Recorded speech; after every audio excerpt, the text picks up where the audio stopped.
Hi everyone. So I added 4 different tabs for students. So as I said in my previous updates that I have created a blog for student use. This way students are able to navigate through the blog and assist them with collaborative work, assist them with a tentative schedule, and assist them with the work that they're supposed to be doing. So February I started off with their journal entries that they were assigned, their outline, their essay outline that I gave them in the beginning, and then for March, I updated my MMP with graphic organizers to help them analyze symbols, the symbolism, and to help them with certain strategies to understand visual text.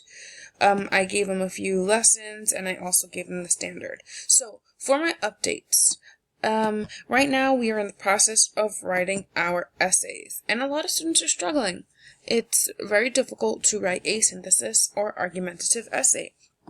So what I did is I provided a graphic organizer in the unit so students can use. Now, this is something that students will have to do individually, being that all of the performance tasks are graded individually, so every student will individually complete this argumentative writing graphic organizer where they can write their thesis statement, they can use evidence to support their claim, and they can analyze the evidence in relation to how it supports their claim. After they complete their graphic organizer and they write their essay, they can begin to peer edit. This is something that can be done collaboratively, and it's what I added to have students more engaged. So students can work collaboratively to complete this peer editing worksheet, and I have it on Kaku as well because I want students to interact and engage, so that I would be using it on Kaku. So they have to put their name, the peer that they're looking at, date, issue, and they have to really look for everything that's here, and if it's not there, like if there isn't a thesis statement, or if there isn't evidence, or if there isn't a counterclaim, students can go ahead and provide and advise their peers what to do in order to strengthen their essay.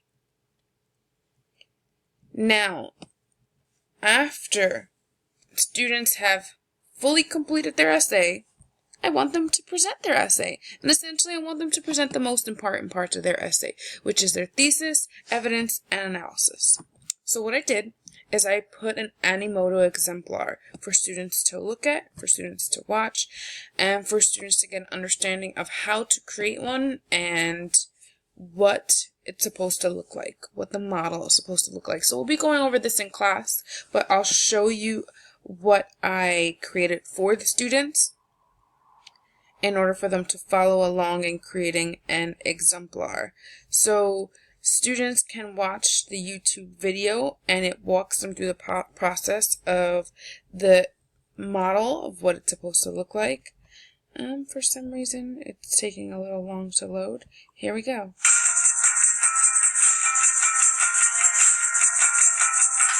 So students can use this model, and as you can see, I didn't necessarily give them evidence to support their claim, but I'm asking them to put evidence to support their claim. I'm asking them to add analysis of evidence. We'll be going over the steps for analysis in class and how to find evidence that supports their claim. I didn't want to give them too much because I knew that with the students I have, they would copy exactly.